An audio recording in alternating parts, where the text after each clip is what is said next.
En 1946, on invente le tout premier ordinateur de l'histoire. 30 tonnes sur une surface de 72 mètres carrés. Il consomme 140 kW et occupe un hangar entier. Il est exclusivement réservé à des recherches militaires. On est encore loin d'une technologie accessible à tous et facile d'utilisation. 20 ans plus tard, le mastodonte a été miniaturisé. Exploit informatique, il peut être transporté sur la banquette arrière d'une voiture. L'année 1975 voit la fondation de Microsoft, société privée commercialisant des ordinateurs destinés au grand public. L'année suivante, c'est Apple. Les ordinateurs ne tiennent pas encore dans la main, mais facilement sur un bureau. En 1980, la France développe son Télétel, le premier réseau télématique grand public. Il est connu pour son terminal, le Minitel. Un tournant majeur est amorcé avec la commercialisation du Macintosh. Pour la première fois, un ordinateur comprend un logiciel de dessin, un traitement de texte, une souris et une interface graphique. Avant les années 80, l'informatique était vécue comme un instrument de contrôle. Il devient un outil de liberté et de créativité accessible à tous. Mais pour communiquer, l'ordinateur ne suffit pas. Il faut le connecter à un réseau. Ce réseau est développé en parallèle de l'informatique, mais de façon beaucoup plus discrète. Son origine est, curieusement, le lancement du satellite soviétique Spoutnik en 1957. Les États-Unis font alors face à un énorme retard technologique. Ils répondront par le lancement de la NASA et la course à l'espace, mais aussi par la création de l'ARPA en 1958. Dirigée par le département de la Défense, l'ARPA a pour mission de maintenir le niveau technologique de l'armée américaine loin devant ses concurrents et ennemis. Extrêmement active, l'armée américaine lui doit notamment le système GPS, les drones Predator ou encore les exosquelettes Hyksos. En 1965, un ordinateur de Californie est relié à un autre du Massachusetts. C'est le premier réseau informatique étendu de l'histoire. L'humanité fait ses premiers pas dans le cyberespace.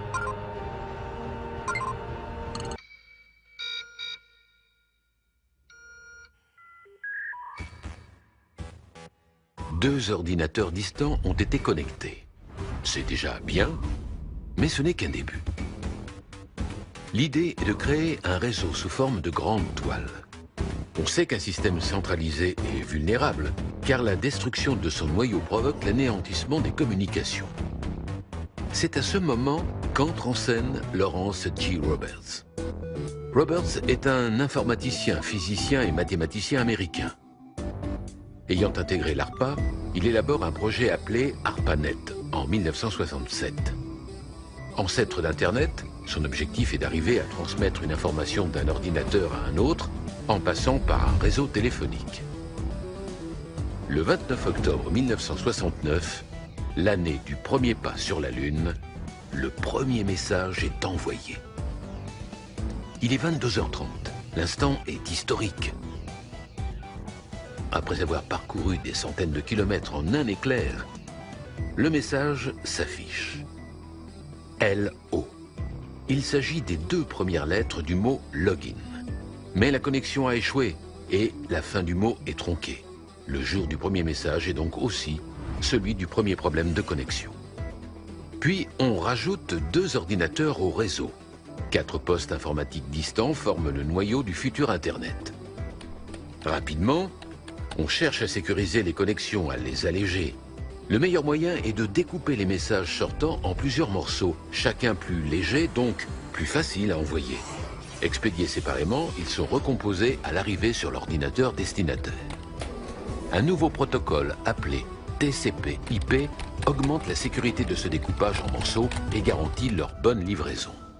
Au début des années 70, la technique est prometteuse, mais seule, elle ne sert à rien. Reste à s'en servir, lui trouver des applications. Et le potentiel est énorme. En 1971, Ray Tomlinson met en place le premier logiciel basique d'envoi et de réception de courrier électronique. Pour pouvoir différencier l'émetteur de l'hôte, il décide de séparer les deux par un symbole ne figurant pas dans l'alphabet. Il invente l'arrobase et le mot mail. Rien que ça. Il s'envoie lui-même le premier mail. Il contient le message QWERTY YOP, la première ligne de caractères du clavier anglophone. En 1983, la partie de l'APARNet appartenant aux forces armées des États-Unis est séparée du réseau et devient le MILNET. À la fin de la décennie, les particuliers et les entreprises privées accèdent au réseau. Pour la première fois, on commence à utiliser le mot Internet. Le site. La liberté. Dès les débuts d'Internet, la dimension sociale du projet est majeure. Les avancées techniques sont le fruit d'idéologies et de communautés bien particulières qui ont fait d'Internet ce qu'il est aujourd'hui. Car si Internet est un projet financé par des militaires, il a été construit par des hippies. Les communautés hippies sont nées aux États-Unis au début des années 1960. Partisans de la contre-culture, les hippies s'opposent à la fois à la société de consommation et à toute forme d'autorité. Internet fonctionne aujourd'hui selon une logique horizontale. Toutes les pages qui constituent la toile sont au même niveau. Aucune n'est dominante dans la structure. Ce n'est pas un hasard. ARPANET, puis Internet, sont libres d'accès. Ce principe va à l'encontre de la logique de la société de consommation selon laquelle tout doit être payant. Ces caractéristiques techniques, au lieu d'être gardées secrètes par un copyright, ont été publiées pour que tous puissent y accéder. Conçu et développé par les ingénieurs, Internet va d'un seul coup s'ouvrir au reste du monde.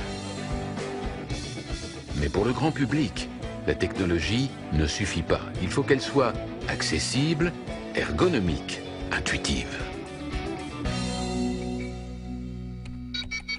C'est Tim Berners-Lee, chercheur au CERN, qui va inventer ce chaînon manquant.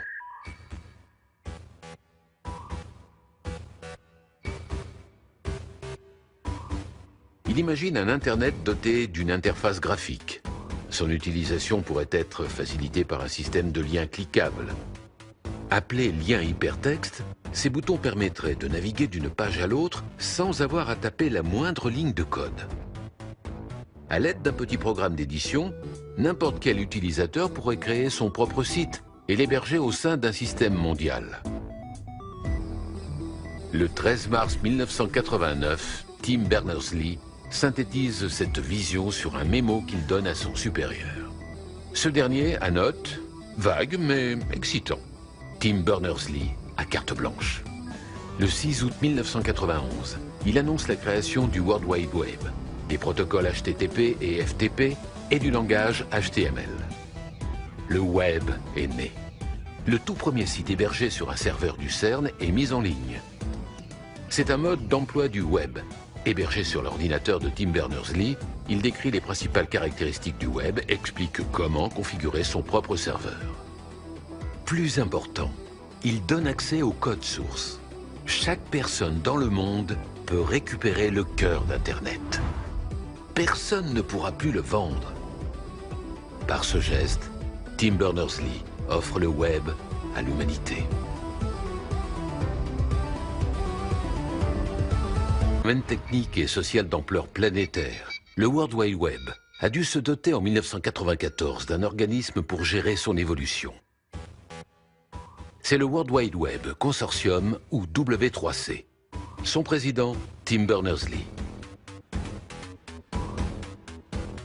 Internet a été conçu par les milieux américains de la défense et de la recherche à la fin des années 1960. Puis il s'est progressivement généralisé au domaine civil et commercial. En 1985, on comptait environ 1000 utilisateurs. Le nombre est passé de plus de 2 millions en 1994 à près de 3,420 milliards en 2016. Mais le web conçu par Tim Berners-Lee et les premiers hackers a trouvé ses limites. Il devait évoluer. Le web 2.0 est le fruit de cet upgrade. Mot d'ordre, interactivité et participatif. Le web devient à la fois plus complexe techniquement et plus simple d'utilisation pour l'utilisateur. Désormais, le flux RSS permet d'afficher en une seule page des contenus provenant de multiples sources et chaque internaute peut y participer en temps réel. L'ère du Web 2.0 est celle où l'utilisateur lambda peut devenir actif, participer, voire créer. Le web n'est plus pensé comme une collection de sites à visiter, mais comme une plateforme permettant l'échange entre les utilisateurs. C'est l'explosion. Blog, wiki, partage de photos ou de vidéos, moteur de recherche. Dès la fin des années 1990, des réseaux sociaux sont apparus sur Internet. Ils se présentent comme des regroupements d'individus ou d'organisations qui discutent, parlent, échangent entre eux. Ils partagent des opinions, des idées ou encore du contenu. Il n'existe désormais plus d'autres frontières que la communauté d'Internet.